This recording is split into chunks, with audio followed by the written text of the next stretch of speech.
What's up, everyone? Welcome to In Camp Podcast. I'm your host, Aaron Hepler. I am currently, after a long day, sitting my bum on the couch, listening to the neighbor mow the grass with my two puppies. It's been a good day. I got to take a buddy out today, taught him a thing or two about a couple fishing techniques, and he uh, he spent a pretty good chunk of change at the sporting goods store today. So hoping to get on the water soon. The water temp's actually still in the 60s. It's been a fun fishing spring in the mix of turkey season and all that kind of stuff. So today on the show, I have a special guest because he holds a special place in my heart and in my hunting career. Mr. Clint Campbell from the Truth from the Stand podcast. As he would say, you know him, you love him. He's got all the good phrases. I'm gonna he knows I'm gonna steal one or two probably. So anyway, Clint and we talk a little bit about a piece that we've scouted together. Talk a little bit about his journey with shooting his trad bow because he's been really ate up with that. But really, just how you can incorporate hunting into your life better, understand the raw elements of what really makes hunting, and take away all the outside influence and everything that I guess really is just brought on by media and all just the outside world stuff that you just deal with on a day-to-day basis. I think you're really going to like this episode. We go down it's we actually don't really go down any rabbit holes. It kind of stays with that theme throughout the podcast, and I think you can really take something from it. I know I did. Clint and I always sometimes we have light and airy conversations where we laugh and chop it up and just talk strategy. Other times we talk life, and sometimes it's kind of serious. This one's a little bit of both. So I hope you enjoy it. I hope you are ready to get on the water just like I am, ready to hang some trail cameras and see some velvet bucks. I know one of the bucks that I did not run any cameras last year, but I did get approached by a friend. She asked me to take care of managing some deer on her new farm, and her husband just bought like a 200 I don't know how much acreage they farm, but it probably somewhere in the 250 acres. And they asked me to manage some deer in the area for them because they're having a lot of issues with crop damage. So me and a few buddies are going to be hunting that, including possibly including Clint. He would like to ground swat some does there, and that's what they're really looking for. But I did have a couple cameras hung there that I let soak for a while, and one of the bucks that I was very interested in happened to likely make it, unless he got hit by a car or something. But I had pictures of him, I think, in January. So pretty excited about that. He's a very big deer. And there's some pretty cool public prospects that I have. So when it's all said and done, if you guys wouldn't mind going to the Apple or the Spotify and leaving me a review and a rating, give me some feedback. Let me know what you want to hear. Love to hear from you guys. So I appreciate you listening and taking the time out of your day to join me on the show. So without dragging it on any further, Mr. Clint Campbell.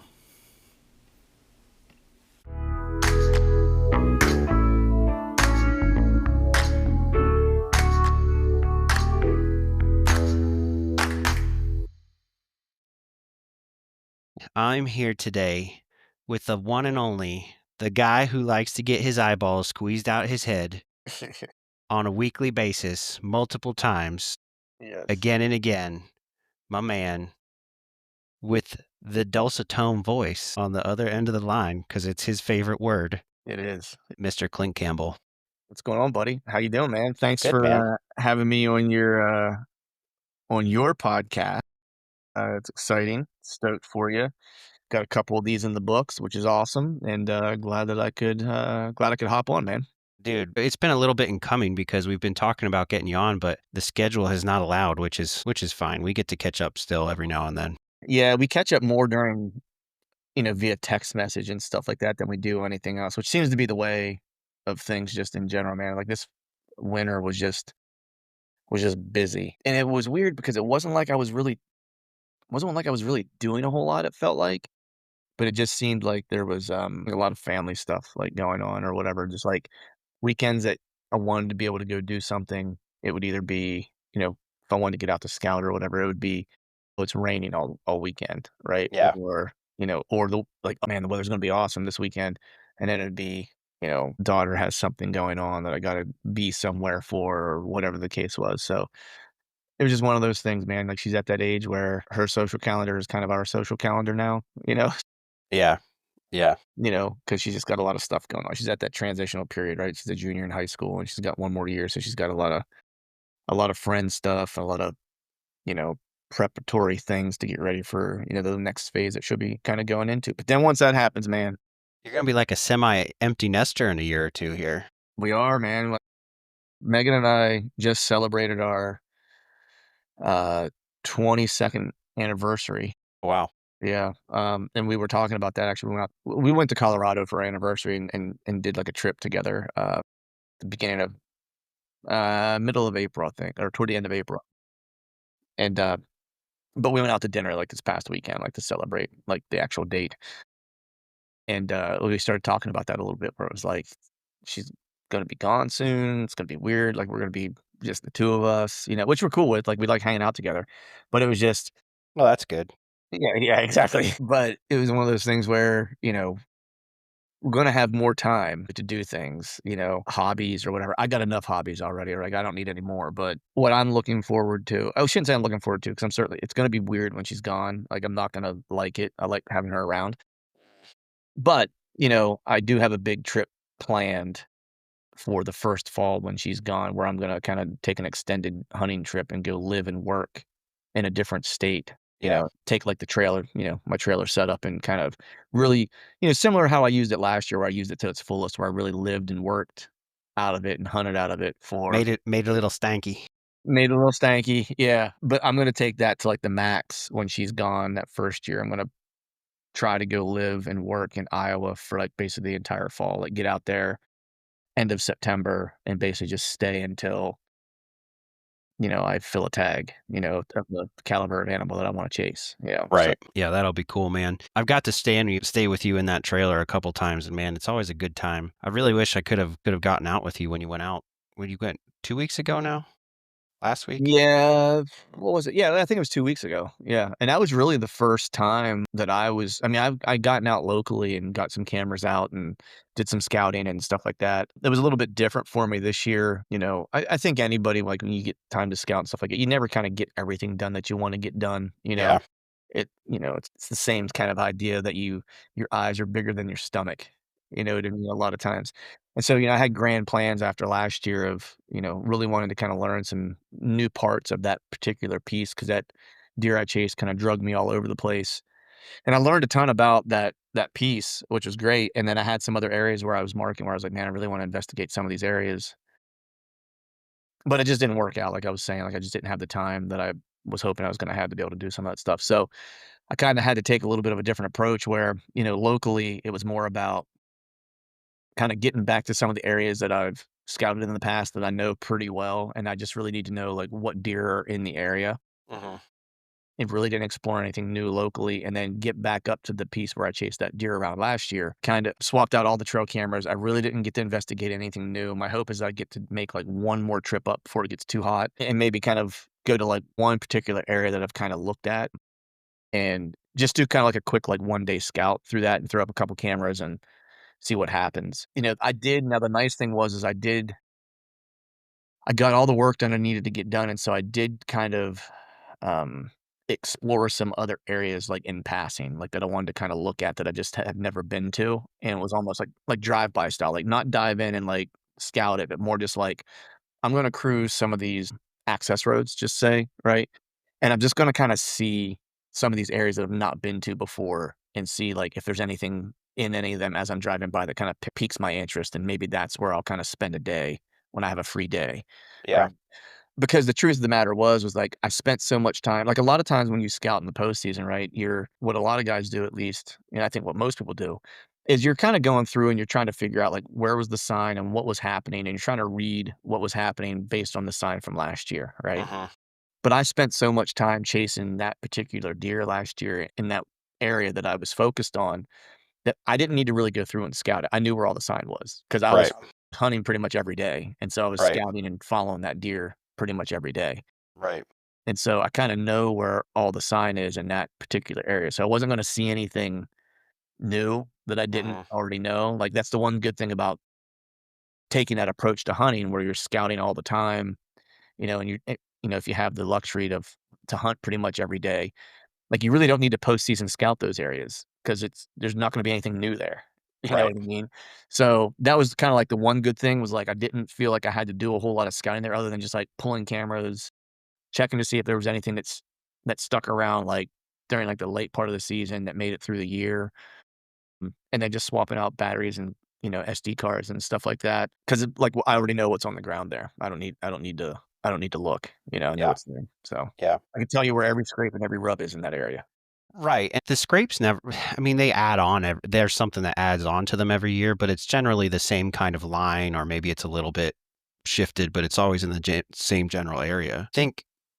I think it's a wise idea to scout access roads because I think a lot of I end up missing that. I'm always like, man, I just need to hike this access road, not go in, like not get distracted and go in the woods. Literally just hike it. Because how many times you're walking around and be like, "Oh, this area looks great," and you walk 10 yards and you find a road or a hiking trail or something, and then you kind of connect the dots and go, well, this is I could have accessed all the way back here on a hiking trail, which is maybe it's a good thing, maybe it's not, depending on what the access is used for. But whether it's like service roads or old logging access roads that they maintain or whatever like that, like you can get in pretty far on things like that. And without just literally just hiking them and mapping them out, you're going to end up running into that stuff all the time. And it might put a damper on your hunting season. I think the one thing you could maybe get from walking around in the woods and learning something different about scouting is maybe some early type of food sources. Like if they did like a new cut, whatever's popping up first, or if there's like some kind of mushrooms or some kind of weed the deer are gonna want to eat or something like that. Ferns. Ferns, pokeweed, you know. We love them ferns, fern bulbs. But do you have big plans for PA this year? I know what your real plan is. Yeah, yeah. Stick bow.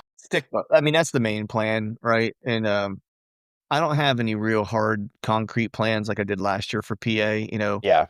I didn't pay much attention to anything that was happening local to me. I put cameras out, and then I mean, I never checked them, never pulled them until April sometime, Yeah.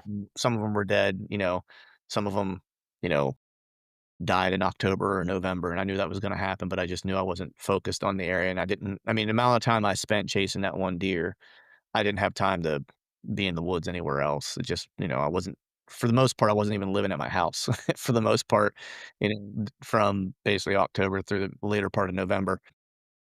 So, my plan this year is really just to kinda play it by ear and see what happens, see if there's a deer somewhere that gets me excited, then I'll chase that deer, or if there's a couple of them, I'll chase a couple of them, just, kinda be where the deer are gonna be. That's Yeah. kind of the plan for this year. It's a little bit different, now that I'm using the stick bow 'cause, it makes everything kind of exciting again, not that hunting wasn't exciting before, right? But, um everything's a trophy at this point with that thing, right? Because you know, Yeah. it's hard to I mean, just from an accuracy standpoint, it's hard to shoot, right? Hard to maybe get drawn, like, it's just a whole different game. It's like I gotta have deer a lot closer than I had to get them before, So, I don't have any hard and fast plans for PA, I know you and I are gonna do a little hunting early, Yes, for sir. some does. If I can't get some blood on the stick bow before we really kinda hit the throes of the season, I usually am able to rustle up 1 or 2 good bucks, you know what I mean, that catch my interest that I wanna chase, and I'll do that. If not, then there's an area that I like to go to that I killed a buck 2 years ago out of, and I've always had really good encounters and probably spend some time in that locally if there's nothing in that north piece that really tickles my fancy. But yeah, I mean, the main thing is just to try to have some success with the stick bow and then travel to the plains end of October, beginning of November. I'm probably gonna start that trip a little earlier than I have in the past too, so we'll see. Yeah. Well, I mean, isn't it weird how, well, it's not even weird. I guess when you do it a few times, talk about deer hunting all the time, like that's what your podcast is. So there's like some element of burnout just from talking about it so much. But there's just little tweaks can make a huge difference. Like we started scouting that piece together. Like I haven't gotten up there with you for the last 2 years or whatever. Well, did I go? I don't remember if I went. I don't think I went last year. But we started scouting that together, whatever it was, 5 years ago now. Mhm. 5, 6 years ago. And just that little element change for you, like lit you on fire again, like to see that piece. And just like all the little tweaks are something that keep you going as far as deer hunting goes. Yeah. I'm the Chad and I would like, we joked about this a little bit because, like, for the longest time, I'm always looking at like properties and like think of buying a property somewhere. And I've looked at properties in Plain States and thought about maybe buying a place, you know. And he and I were talking one day and he's like, dude, he's like, I don't know, I'm not going to tell you what to do. You know, he's like, but he's like, as one of your best friends, he's like, I just don't think you're going to be happy hunting like one place, you know. And I was like, you're right. It's like, I'll get bored with it, right?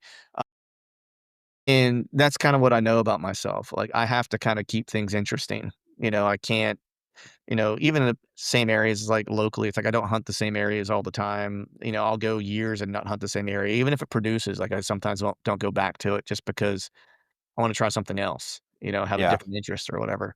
Yeah.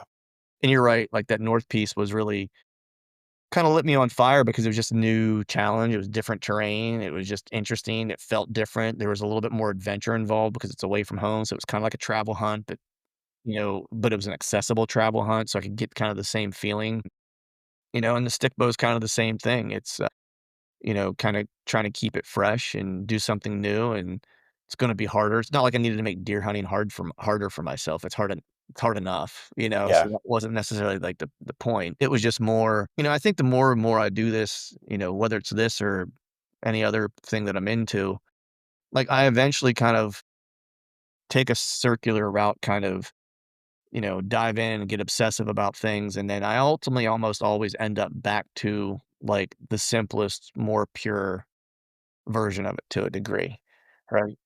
I still love to use trail cameras, and I don't think that'll ever go away just because, you know, I am a working guy and I need to have, like, some form of intel to kinda get me started, but, you know, I do have an interest in, like, when I'm hunting, it being just me and the deer, kinda removing some of the stuff between me and it, in terms of, like, a you know, using a compound or people use whatever they wanna use, but for me, that was just kinda like the next I don't wanna say challenge, but it was like the next way for me to kinda get closer to it, you know, and for it to be more intimate, you Yeah. know?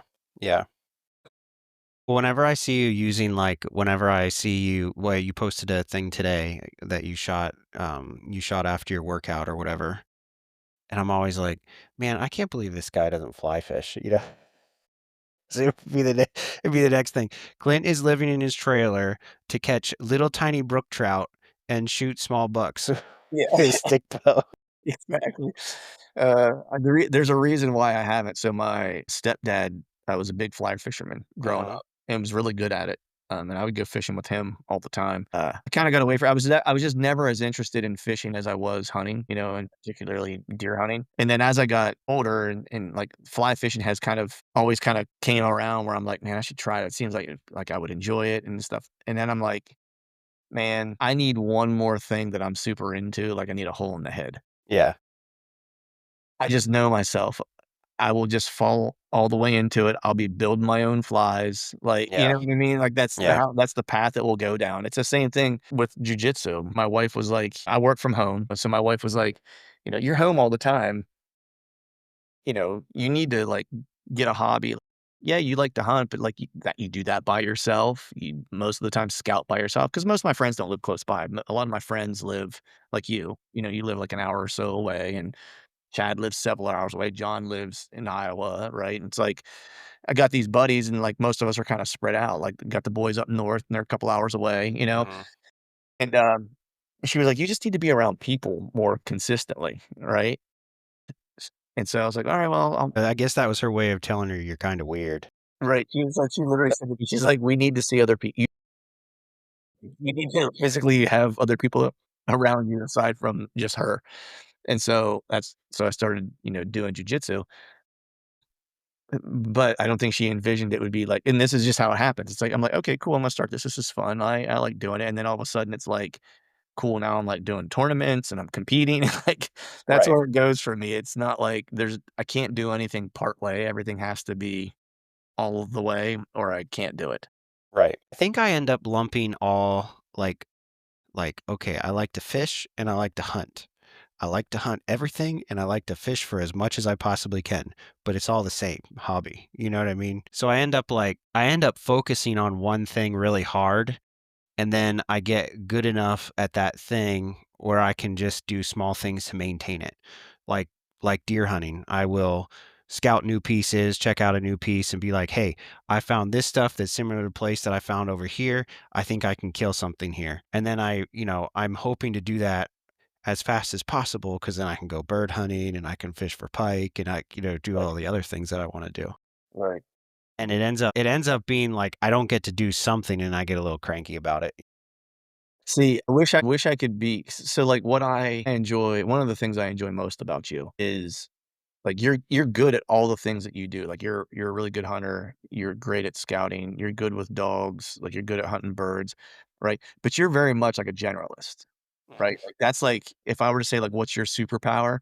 I'm like, "You could drop Aaron off, like, anywhere to do, like, anything in the outdoors, and he could do it," right? And that's what I appreciate about you.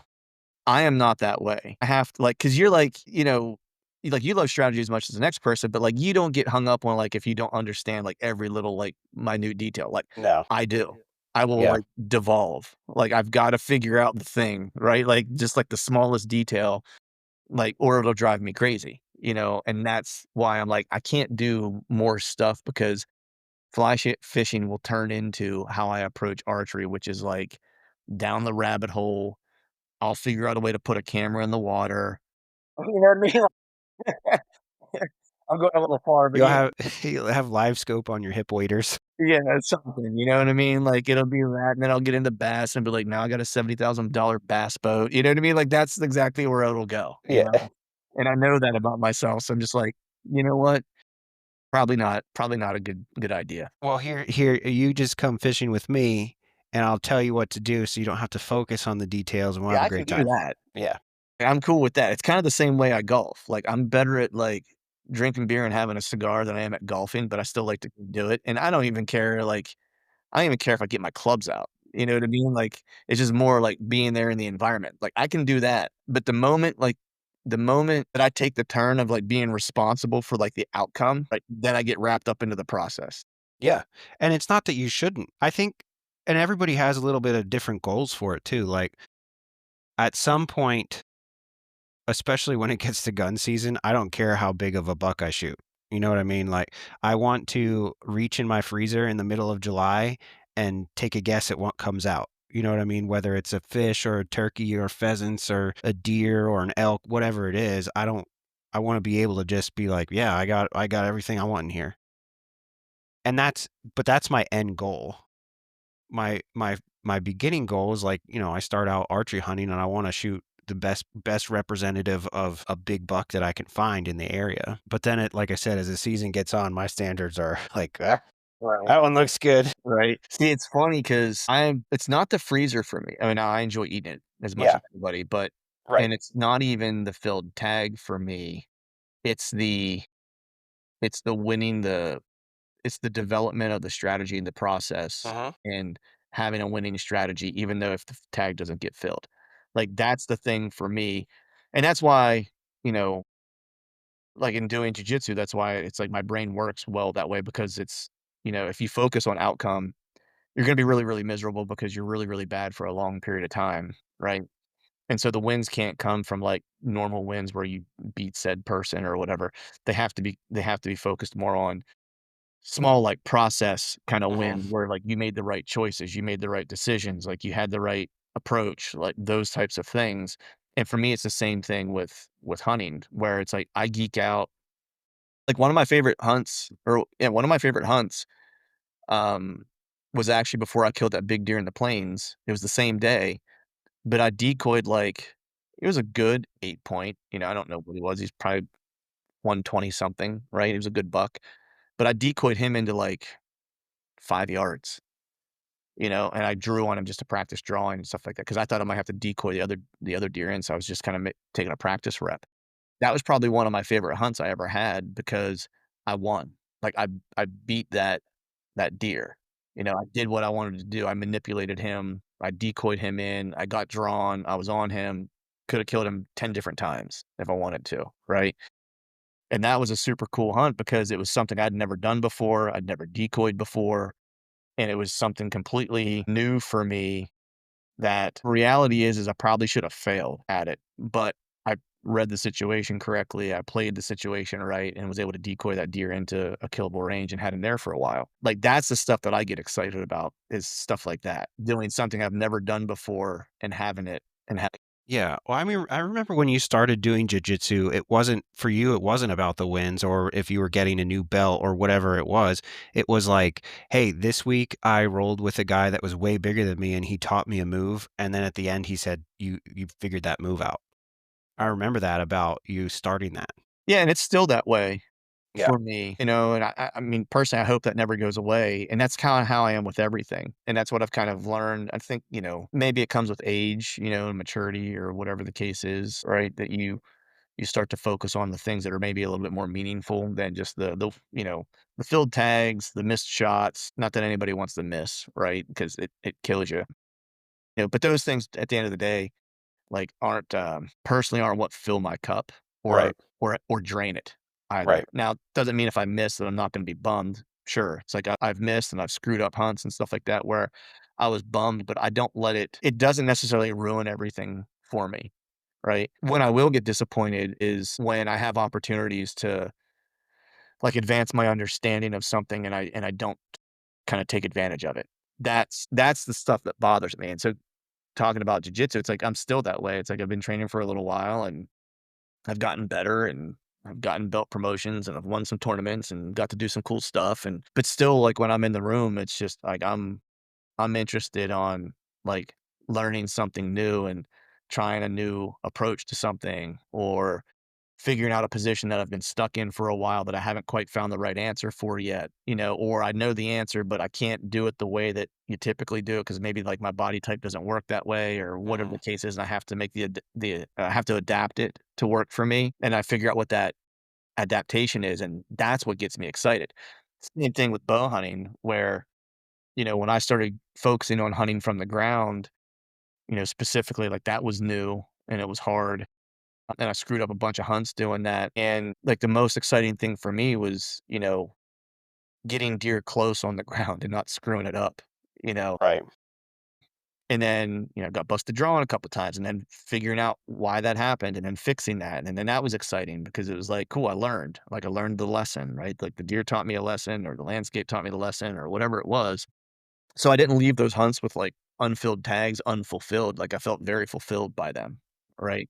And then the icing on the cake was then eventually, filling a tag, doing it that way, which, look, I'm never gonna turn that down, that's always great, right? But I never look at that, a win or a loss or a filled tag or unfilled tag as kinda like the determining factor of my worth in those situations. It's like losing a match doesn't mean I'm terrible at jujitsu, it just means I lost that match. Winning one also doesn't mean that I'm great at jujitsu, and, missing a deer, filling a tag doesn't mean that I'm the best hunter ever. And not like going a season or two and not filling a tag doesn't mean that I'm a terrible hunter either. Right. So, I try to focus more on the process of things because I feel like Right. that's where the real fulfillment is anyway. Well, your losses just teach you.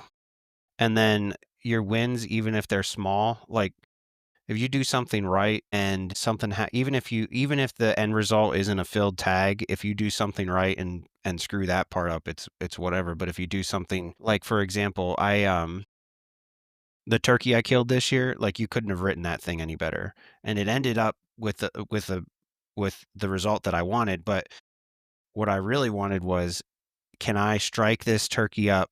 Can I strike a turkey up on a run and gun hunt? And then can I call him into a point where he's not hanging up somewhere? And you couldn't have drawn that up any better. Like, struck him up, ran over to some brush, sat down, and in the past, I would have overcalled that turkey and he would have stayed where he was, just strutting back and forth.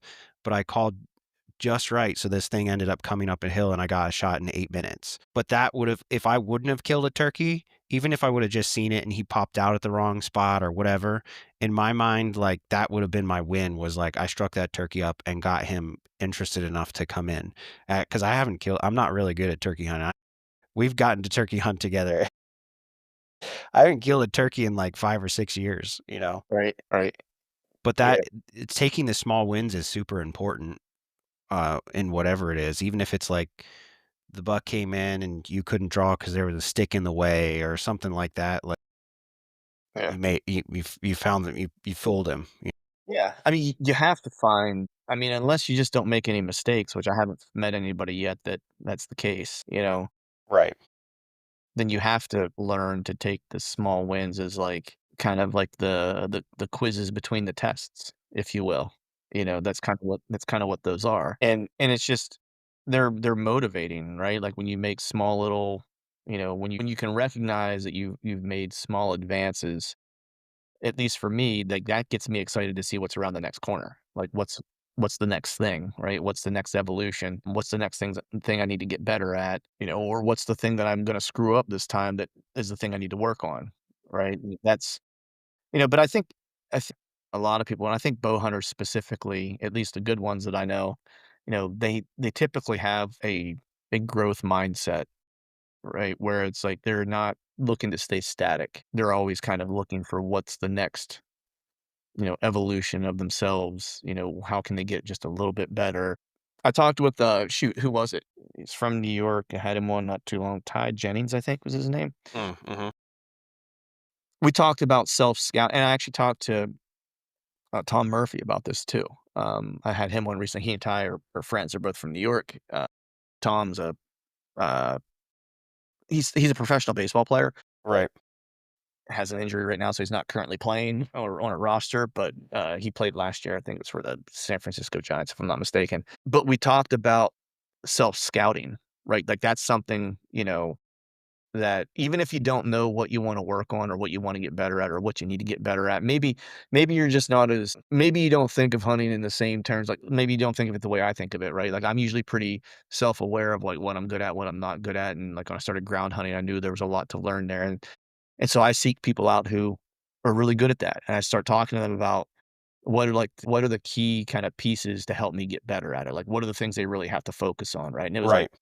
playing in the shadows, make sure you're not lit up like a Christmas tree. Try to have the sun to your back and the deer's face if you can, Mm-hmm. right? At distance, you can kind of come on straight, like with the wind, like in their favor, and then you kind of hit a certain point where you have to now start cutting the wind. So it's just like some basic stuff, right? But they do it pretty naturally, like when to draw, when not to draw, like all kinds of stuff, right? But even if you don't get into the weeds, like that, or maybe you're not trying a new approach to hunting necessarily, right? Because a lot of people don't, right? It's like even if they hunt, different states, where like they'll still like if they're a tree stand hunter, they're a tree stand hunter. If they're a saddle hunter, they might be a saddle hunter, and so their approach is kind of the same. Self scouting, thinking about what mistakes are you making if you were the deer? What are your tells? Right.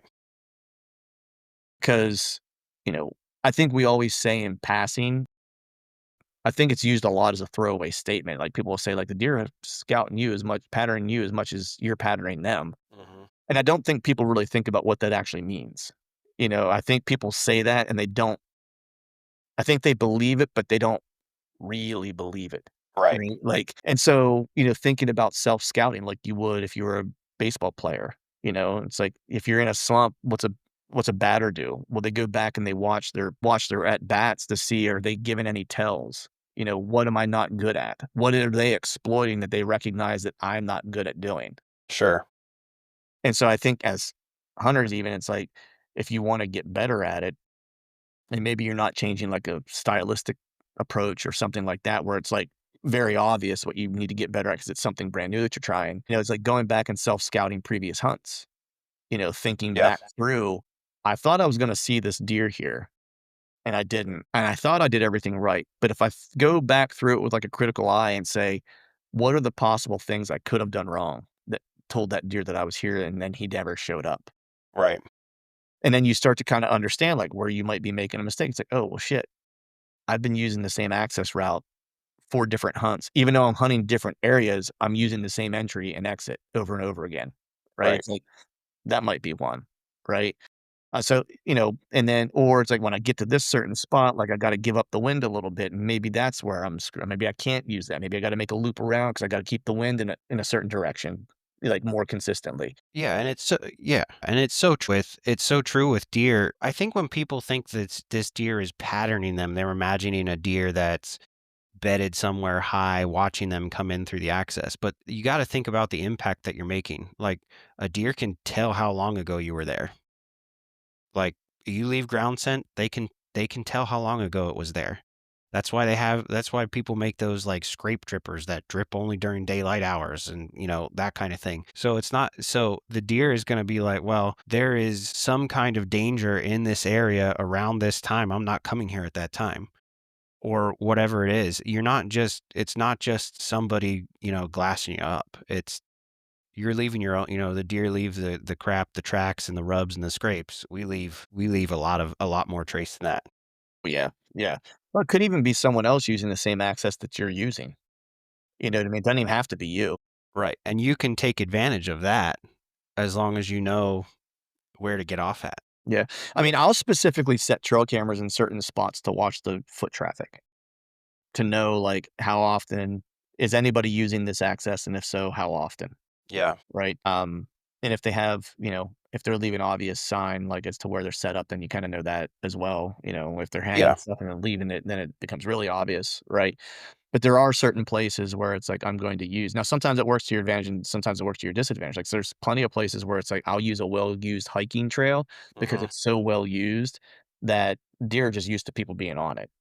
Right, and, so you can get away with stuff, at times by using them being desensitized to a specific area because of it, because of Yeah. traffic or whatever. But Well, and if we're comparing it to baseball and being in a slump, it's like a closing pitcher, right? They rotate and they might get like a whole week of pitching if they're doing really good. And if they're not, they got to just take a step back for a minute. Like their coach is going to pull them. And that's where I end up being. I think part of me being a generalist helps me deer hunt because I can kind of take it into perspective as like I'm getting really frustrated here and it is making it not fun. And then when it's not fun, you make a lot of mistakes.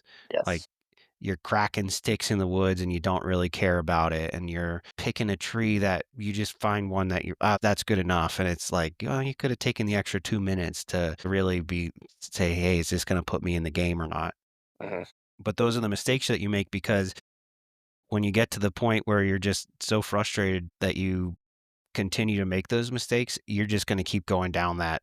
You're just going to keep making them and making them and making them. Well, it goes back to that whole self-awareness thing again. Hmm. You know what I mean? Of recognizing when you're kind of starting to spiral a little bit, Yeah. So and this is where you might need a different hobby when it comes to if it's outdoors or if it's jujitsu or whatever it is, you need to get like go do that thing for a minute. Like for me in the fall, it's I'm gonna go take my dog out. And you have to, because then sometimes you're thinking, oh, well, I'm wasting my tag and I'm wasting my time being out here. Dude, just go have a fun and then get back in the tree tomorrow. You'll make a whole lot less mistakes that way. yeah. No, I mean, that was probably, I mean, picking jujitsu up has done a lot for me, Yeah, it uh, has. just in general, but it's made a huge impact on my hunting because there was a point where I was getting a little burned out. Like you mentioned earlier, I've had the podcast for 10 years, I think, in June now that I've had it, and I love talking deer hunting. I've been doing it for a long time, and I love the bow hunt, and I love the Mhm. scout. I love the process, but I wasn't giving myself a whole lot of downtime from it, and I'm not one of these guys, and Chad and I used to joke about this where, I'm not one of these guys that's 365. Like I have too many interests, like in general that I like to do, um, that I can't be focused on one thing. And if that means I'm not going to be as good at bow hunting as I could be, then so be it. I just want it to be fun. Yeah. That's my criteria. Like I got to enjoy the things that I do, right? Or Yeah. or I'm not going to do them. And when I started training, it kind of pulled me away from scouting so much and spending as much time in the woods. And some people would hear this and say, like, you should want to spend time. It's like, I love spending time in the woods. But there's a difference between loving spending time in the woods and then feeling like you have to. And I'm a person who doesn't like to do things when I feel like I have to do them. Yeah. Like it becomes feeling like work then. Right. And Like, it's just one thing to check off the list instead of just, you start just checking the box. yeah, you don't, it's not enjoyable doing it that way. And you truthfully don't get as much out of it. Like I became way better at scouting and planning and just a better bow hunter in general when I started giving myself some time away from it, because now when I've had the opportunity to do it, I was excited about it and I was focused and I had intention behind what I was doing. And it became like my brain was no longer clouded and I was very clear on what I was doing, and what I was looking for and evaluating things quickly, processing things quickly, right? And it just made me better. As soon as I started training, it's like I actually had like that year, it's like I had the best year I ever had. Yeah, you did. You know what I mean? And a lot of it was because I just like let it rip, man. Like, that year, I don't think I even ran any cameras that year. It's like I killed a good buck in PA in an area, and then I went out west to the plains and killed a good buck, and I think I hunted a total of 5 days like that year, like physically hunted, like, with a bow in my hand and in a tree or on the ground or whatever it was. I heard this thing and I mentioned it to, I don't remember who I was talking to the other day. It might have been my buddy Jason Red. I had him on from Timber Ninja. I had him on my show the other day. We were talking, and he's the guy who also does jujitsu. And so we were talking bow hunting and stuff like that. And I said that I heard this. I was listening to a jujitsu podcast, and I heard this guy say something, and it rang so true for hunting. And like I totally stole it because it like it totally made sense. Because, when you're doing something, whatever it is, it could be baseball, it could be golf, it could be fishing, it could be hunting, whatever it is, right? There's like the period of time where you're doing the thing, like you're Mhm. playing the game or you're hunting or you're you're in a match, a jujitsu match or whatever it Yeah. is. And then there's the time that you're not doing that, right? And then you're training, you're scouting, you're doing whatever that you're trying to get better, right? And what this guy said, about jujitsu was like jujitsu is actually the things that happen between techniques. Like people think of jujitsu as like, oh, it's this technique, it's an arm bar, it's a rear naked choke, it's a guillotine, Right. it's like these techniques, right? But jujitsu is what happens between those things. It's the connective tissue that connects all these things together, right? It's like the off balancing of somebody and things that it's grip fighting, it's hand placement, it's all those small things, right? Mhm. It made me think that like hunting is actually the stuff that happens between the sits. That's actually hunting. The sit part of it is just sitting and waiting. That's the performance. That's the performance. Yep. And I was like, and as soon as I kind of heard that, I was like, man, that is so good. I was like, because it's all the stuff in between is the stuff that actually matters, and then you start thinking about it that way, you start thinking of like, of quality over quantity, Mhm. right? Like, cause if you think about anything, if you ask anybody, say you can have a lot of something or you can have very little of it and it'd be very good. Like almost everybody would pick like, just give me the small version of it, but just be awesome, right? Like that's kind of how I approach hunting now. Is like I'll take whatever as much as I can get, but if having less time means I'm way better at it, I'll take less. And that was kind of the way it was this year when I was chasing that big deer. Like I didn't hunt a whole lot. I mean, I did, but I scouted way more than I hunted Right. for that deer. Right. And it's the only reason why I was able to stay somewhat close to him, But going back to what I was talking about before, it's like with having limited time in scouting, it's like I would much rather have something that diverts my attention, that gives me less time to scout, less time to do the in between. So long as whenever I come to that in between, that I'm completely dialed in and focused, and the quality of it is way better. Like I'd rather do that than be like, yeah, I scouted 500 miles this year, but 490 of them were dog shit. I'd rather just have 10 good miles. Yeah. And that's where it comes in, is like picking places apart. But even just, it's even the stuff that you're learning from other people, like me learning from you, or watching YouTube videos, or consuming podcasts and whatever. And it's all that stuff combined is going to add into your time scouting. Because if you learn something while we're doing this, we're back and forth talking. I've picked stuff up from you, you've picked stuff up from me, and then we end up learning that in the woods. It makes it so much better. Yeah. I think there's a skill you have to have for that to really I don't think everybody's able to do that necessarily, right? Yeah. I think everyone well, let me put it this way. I think everyone's able to do that in a sliding scale, Hmm. right? Because some people can hear something and just know something and then see it and know exactly what they're looking at. Right. Other people have no clue until they're actually physically doing it, and Right. then even then, they may not realize it till after. And so I just think it just depends on how you learn, you know? I think for me, I'm pretty good at, being able to hear or see something one time, and then, like, if I see it again, I'll recognize it. You know what I mean? Like, I'm pretty good at even with grappling, usually, like, if I see a technique once, it's like I can usually do it. Like, I don't need to see it over and over again. I'm usually able to kind of put things in my pocket, if you will, right? Or put things in my game. It may not stay for a long time, but it's like I'm usually pretty good at like seeing something and then being able to do it, you know? And it's the same way I feel like with hunting, where it's like I can hear something or I can hear about an approach and then I can usually kind of apply it. I don't have to see it over and over again. Some people that's not the case and they need to spend more time doing. You know, I think it just depends on how you learn. I think it's important to know like how you absorb things best. I think that helps a ton. And that just goes again back to like self-awareness. Like what are you good at? What are you not good at? Right? If you're a person who's not good at like hearing information and then retaining it and executing it with it, then you probably need to spend more time doing, right? Hmm. But if you're a person who can hear something or can read something and like conceptually get it and be able to apply it, then you maybe don't need to spend as much time doing, you know. But I think that the other thing too, the more time I go on, the more time I was out. I don't remember what I was doing. I was out scouting sometime in March. And I remember starting to go down a little bit of a rabbit hole where I was like, oh, what's that over there? And like doing one of those things. But I specifically went to this place to go to spot X, you know, and I had wanted to see spot X for a long time. And it takes a long time to get there. And I was like, if I don't go to that spot right now, I'm not going to get there today. And I think that, and then when I got there, I did not regret it.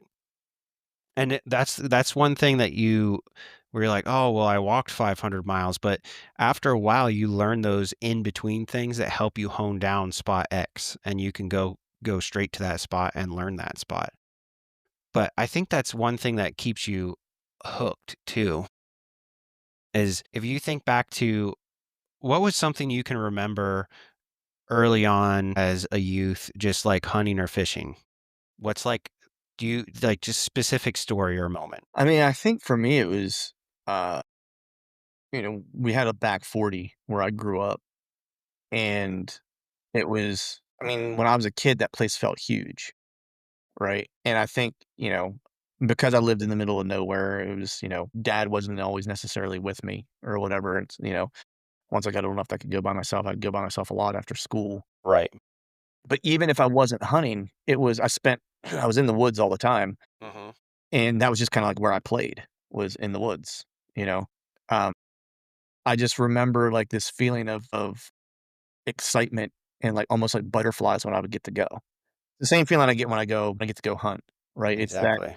anticipation, possibility of adventure, possibility of anything happening. What am I going to see today? Mhm. So, um, that's probably like the thing that kind of comes back to me when I think about, you know, being a kid growing up, and aside from like hunting or fishing specifically, but just growing up in the woods, was that like anticipation and, the possibilities are endless and I have all this space to just see what's there, you Yeah. know? That was kinda like the thing that it's the thing that I probably remember most. Yeah. And the more you learn about that space, you get hooked the same way as you did when you were a youth. And it's kind Okay. of like a real theme with just about every podcast that I've had so far is like I've had one person that's new to hunting, so he's learning a little bit differently, but he's getting hooked the same way. You know Mhm. what I mean? When you start putting pieces together, whether it's like when I was a kid, we were also always in the woods if it was damming a creek or making a fort or whatever it is. As you're learning those things and you start to become successful at these things, or just learn how the things work, what works and what doesn't, you make your way around the woods and you get hooked the same exact way. Whether it's I went fishing with my grandfather and I caught a bluegill, to I went fishing on the bay with a buddy and caught 50 giant stripers. You know what I mean? It doesn't matter what it is, you get hooked the same way when you're learning something new and then you start to figure it out or whatever it is, it's exciting. Well, yeah, and I think keeping that same kind of childlike approach is important in general. I think, as we get older, it turns when I say older, I just think like as we go through like our teens and then our 20s and our 30s and 40s and et cetera, et cetera, et cetera, we start to maybe try to turn it into something that it's not or that it was never intended to be, right? Right. And we start to move away from, the reason why we enjoyed it in the first place, which was just like the fun, the excitement, the adventure component of it, the Yeah. not knowing what's there. What am I going to see today? I saw a deer and I was by myself without my dad and it wasn't even hunting season. And I was like trying to see how close I could get, right? Like you're stalking and things like that, right? You don't know what you're doing. You just want to see how close you can get, you know, is doing stuff like that. And I don't know when it was, but I started making a priority just in general. Like I think about sometimes, you know, uh, it dawned on me probably like 2 years ago or so, maybe 3 years ago. And I think about it often now and I'm super grateful for it. But when I was 16, like roughly 16, say, right? I just use that age as like a marker, right? Like Mhm. it could have been 13, 14, like whatever. We'll just say 16, 15, 16 years old. Like the things that I loved to do whenever I was that age, when I was a kid was I loved hunting. I was never huge into fishing, but I liked to fish and I would go fish, but it wasn't like I didn't have the same anticipation for fishing as I did hunting. Like hunting season was coming, dude, I was Yeah. fucked up, Yeah. like sleepless nights, like I waiting for it, remember. I remember. I loved to hunt. I loved to play music, play guitar, right? And I loved to wrestle. Those are the 3 things I love doing, right? If you ask me like, "Hey, what did you like to do when you were a kid?" Wrestle, play guitar, hunt. I do one, if not all 3 of those things every single day still, Yep. right? Right.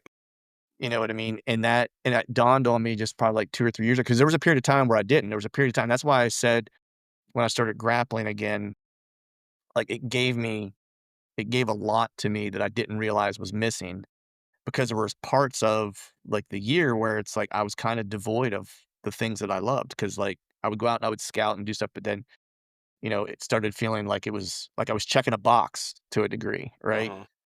And, you know, now it's like I have something that I can do, every single day, no matter the time of year, that is absolutely a passion of mine and gives me, like, enjoyment, you know?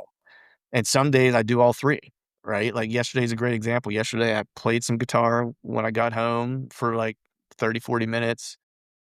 I lifted, but then after I lifted, I did some drilling with a buddy of mine, did some grappling, and I shot my bow. Mhm. You know what I mean? It's like I did all 3 things that I love to do, right? And I think that's important. It doesn't mean I have to do it all day, every day, and I think that's the part that I learned. It's like, I just need to be able to have a taste of it, something, Yep. every day, Yep. you know? Yep. And I think it's important to look back in your memories and remember why you got hooked on whatever it was, because that's where deer hunting's not a job. And if it is, you're losing because it's meant to be fun. It's meant to be a good, I mean, you can reap some benefits from it, whether it's, table fare or some real excitement or things like that. But if it's not something that keeps you hooked, then why are you doing it? Doesn't make any sense. You can go to the grocery store and get meat. You can buy antlers on eBay. You know what I mean? It doesn't all add up if you can't. So it is important to, even if it's just looking back at pictures and being like, "Oh yeah, I remember that." You know what I mean?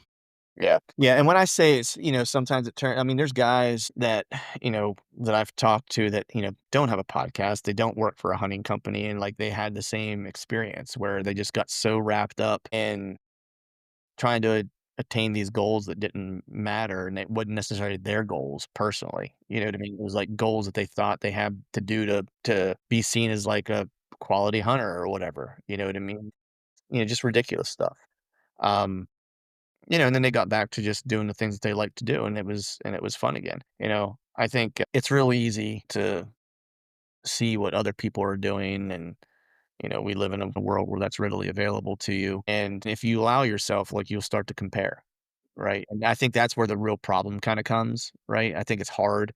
I've been guilty of it, right? And that was part of what was kind of stealing some of the fun for me was, this person. It's like, you hit October, right? And if you're on social media, it seems like everybody on the planet is killing a giant deer except you. You know what I mean? Like, your feed is full of just people just killing hammers, right? And that's just not reality, right? And No, it it's the just ones it that just fit in the makes algorithm. right, exactly. And so I think it's really easy to kind of trick yourself into thinking, that that's the case, um, and start to you start to compare, and comparison's the thief of joy, and starts to suck the fun out of it, right? And it's like, and all those things, right?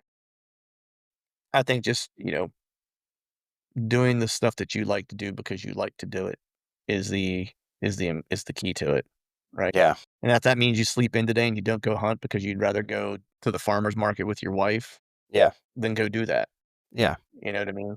And if you think people are judging you, and even if they are, like, who cares? Well, the other thing is too is I think a lot of people need, probably hurt some feelings here, but you're not that important. People aren't sitting around thinking about you. You know, No. that's the reality of it, right? Like, you have to remember that. Like, you are thinking a lot more about what people might be thinking about you than people are actually thinking about you. Like, Yeah. that's the reality of it. There might be like 5 people who care, but then in the long run, they really don't, you know? They don't care, and they'll forget in 2 days anyway, it doesn't matter. Yeah. So I want you to think of back to your deer hunting season, Mhm. and I want you to pick one of your favorite moments from 2024, because you had a lot of them this year. So I want to hear one. Man, favorite moment. There's 2 that stick out to me. 3, actually. There's 3 that, like, you know, that were kind of important to the year, if you will.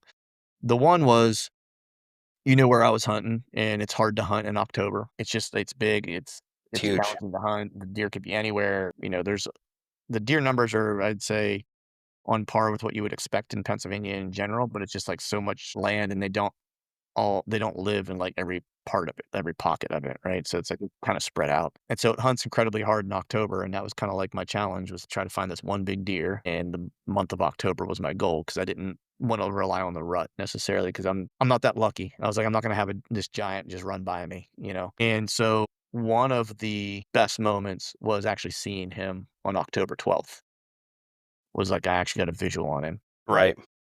And that was crazy, especially to do it that early in the season. Like, I didn't think in my mind, I thought if I do see him prior to the rut, it's probably gonna be, like, very end of October, getting into that pre-rut time frame where he's gonna be a little loosey-goosey, and make a mistake, and I'll see him. Maybe I'll get a shot, maybe I won't, we'll see. But to see him that early was cool, because it told me, in all truthfulness, I'll never know, because, like, the season played out how it played out, and I saw him then, but, like, I wonder to myself sometimes, would I have stayed after him as hard as I did if I didn't see him that early in the season? Because what that told me was like, I'm in the game, like, I'm in the right areas, you know what I mean? Like, I'm close, and if I woulda never seen him, like, would have I stayed after him or not? I don't. I just imagine like the monster buck narrator and the music to just playing as this buck's coming in. Right. Um, I think uh the second one was, I wanna say, again, area hunts really hard, and so I wasn't sure really what to expect, in the month of October. Saw him on the 12th. I wanna say it was opening weekend. Wasn't the opening, like, the 5th or 6th or something like that this Yeah, year? the 5th. Yeah, Yeah. I And it think might have so. been, yeah, I think it was that weekend, but I saw I had a great buck come in to bow range that was it had been by far the biggest buck I've ever killed in PA and would be the second biggest buck I'd ever shot.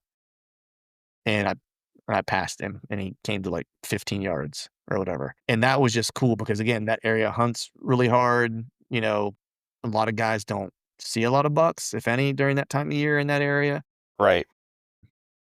And I was pretty much seeing like a buck pretty much every sit. And I saw that one and he was great. Like, I mean, any other year I shoot that deer. Like, and I shoot him 10 times if I have Yeah. to. You know what I mean? Like, Right.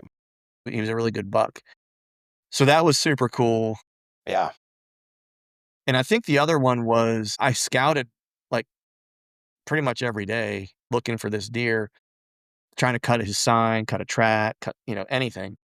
And I finally was able to associate a rub with him. And that was super cool because then Oh, yeah, that's cool. I was able to find like a bunch of his rubs and I could kind of tell where he was spending time. And that was where I really felt like I was getting close. Yeah, it's cool when you can have a moment like that where you can really follow it around based on physical sign.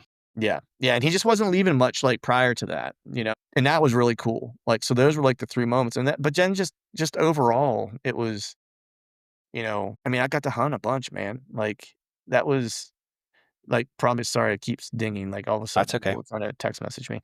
Um, the, just being out every day, and just, I would stop and catch myself sometimes, especially on days like when things maybe weren't going my way or, I haven't picked up any sign or hadn't had an encounter in a couple days or whatever the case was. And I would just remind myself, like, you get to do this. Yeah. Like you get the opportunity. It's not you have to, you get to do this. And would just constantly remind myself to, be where my feet were, not wish the time away, not wish for it to be a different part of the season. Just fully embrace, like, what that part of the season's offering me, and the time that I have. And that was I mean, I think that was, as rewarding as chasing a deer, to be honest.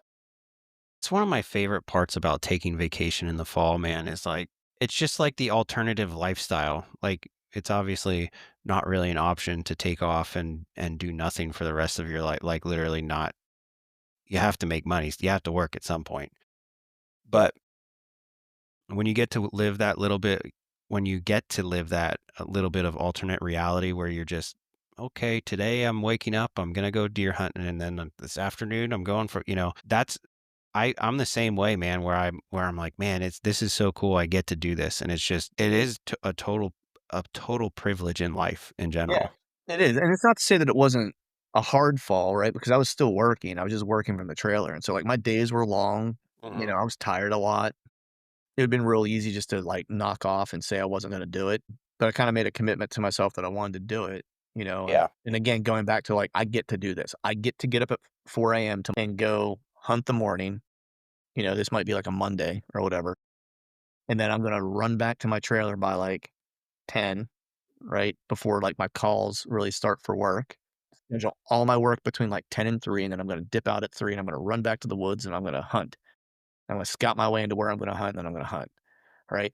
And that was pretty much every day except for Saturdays, and then, except for days where I'd take a day off to, like, be like, "Oh, man, the wind's gonna be right for me to hunt this one area that I wanna spend some time in," so I'd maybe take that day off Mhm. and just hunt that area, And so it wasn't like I was getting up every day and, like, the only thing I was gonna do that day was hunt. It was like, "Nope, I'm gonna hunt for a couple hours in the morning, I'm gonna work for 6 hours or so, take a bunch of calls, send a bunch of emails, do what I need to do, and then I'm gonna run out and race back to the woods, and try to get on whatever I need to get on to try to have a successful hunt that day."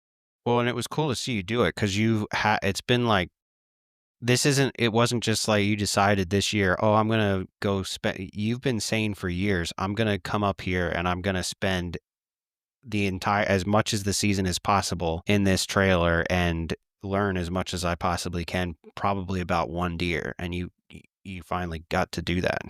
Yes, exactly. I mean, it was, it's something that I wanted to do, and truthfully, it was one of those things where it's like I wasn't sure if I could pull it off or not, to be honest. Wasn't sure if I could, do the things I needed to do, like from home, trying to keep up with getting podcast episodes out, work, of course. Like I just wasn't sure if I could do all of it, you know. and I managed to figure it out, and so what it did was it gave me a really good template for now. It's like I feel pretty confident where I'm like, yeah, I can. It takes some doing. There were certain days where the weather was great, and like I woke up and I was just so dog tired because maybe I'd done that for like 3 days in a row, Yeah. and it goes back to like knowing yourself, and I'm like, I'm not hunting today. I'm like, I'm just not in it. My head's not in it.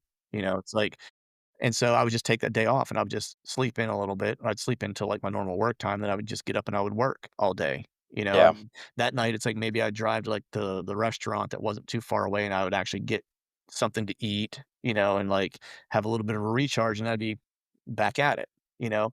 And so it's like, it's little things like that. Like I was still, driving home. If there was like gonna be a rain, like bad rain, I'd come home for like a day and just see the girls Yeah. and then work from home that day, and then that night just drive back, Right. so I could hunt the next morning or Right.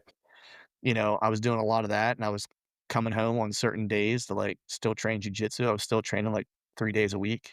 Yeah. I was building things around, like, "Alright, I got a podcast this day, so I should be home, so my internet's better, so I'll get my training in that day too, and I'll train the next day, and I'll leave right after training, and I'll get back, and that way I can hunt this day." Like, Yeah. dude, it was like a beautiful mind, like, I had, like trying to move all the pieces around to get everything done that I wanted to do.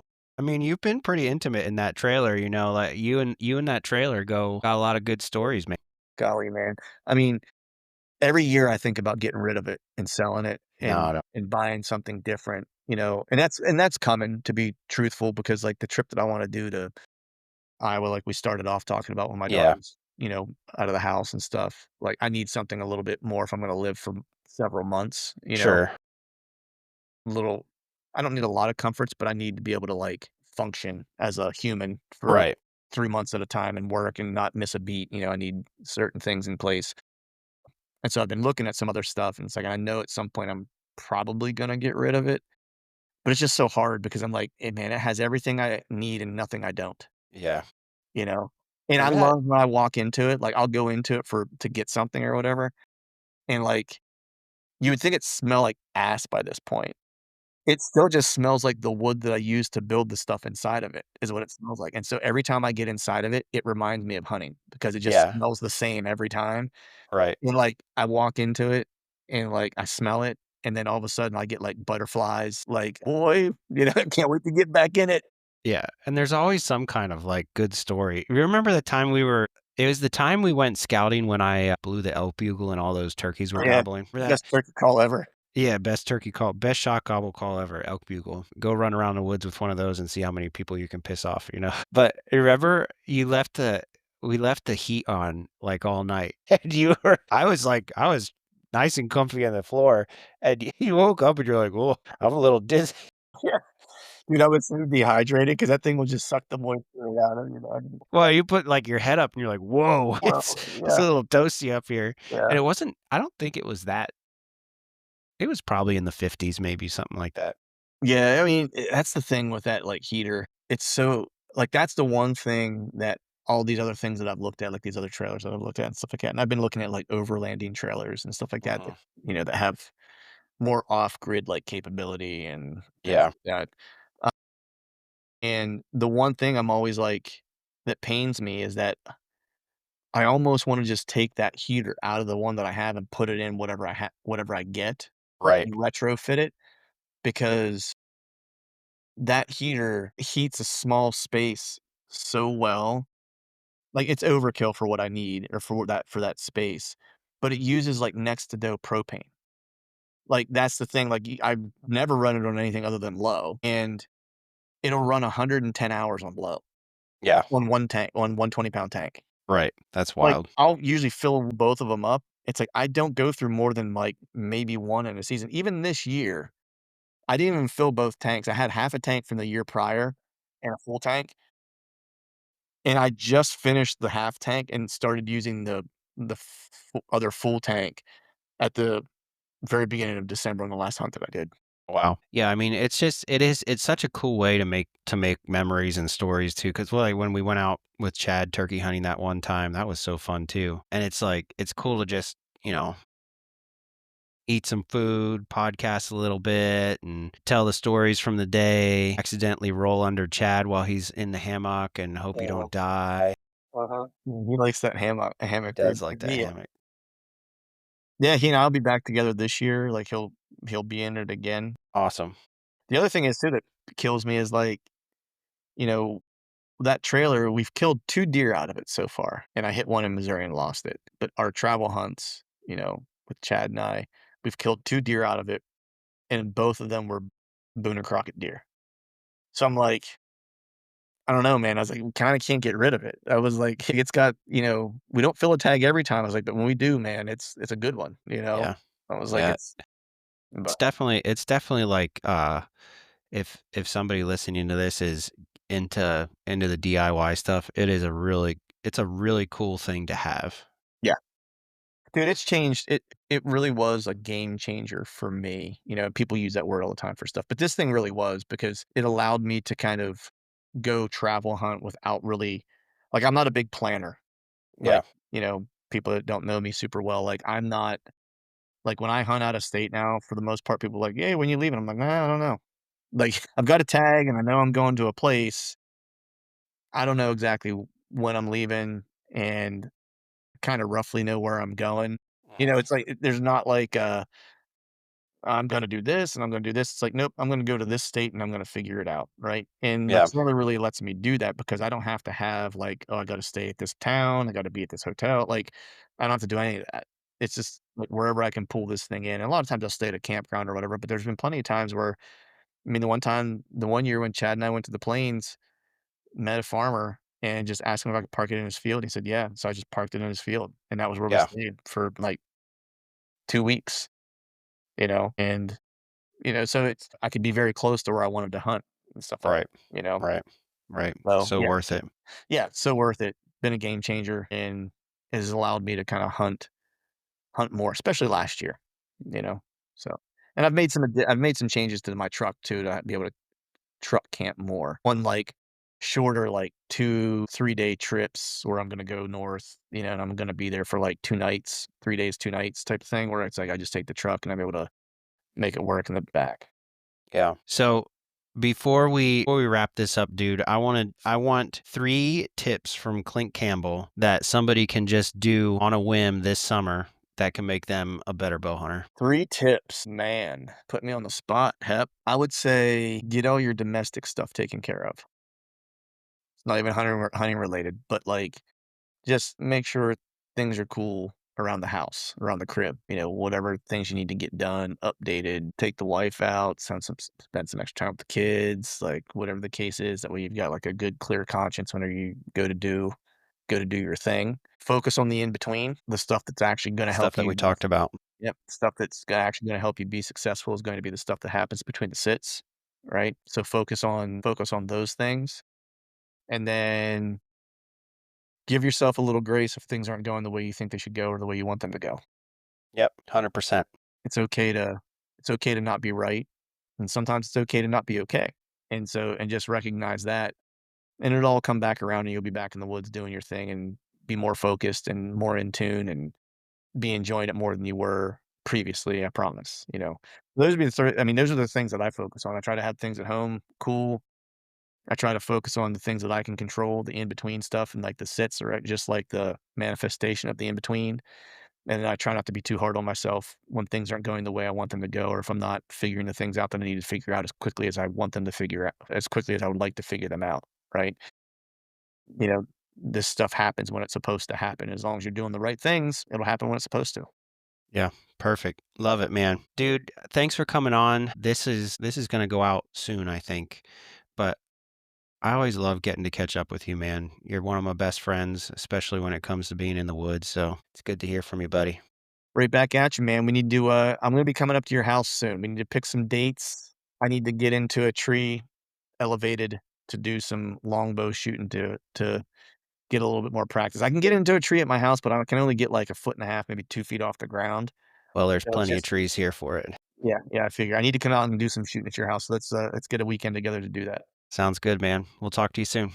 All right, brother. Appreciate you. Well, that is a wrap. And there you have it, folks. Mr. Clint Campbell himself.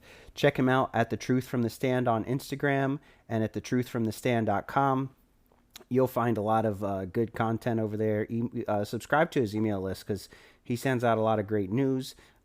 There is a blog that I've written for with Clint over there, and he writes on that on occasion. So you're going to want to see all that stuff and tune in there. Go ahead and check us out on Instagram at incamp_podcast. You can email me at incamppodcast@gmail.com. If you have any feedback for the show, that would be great, or anything that you'd like to hear.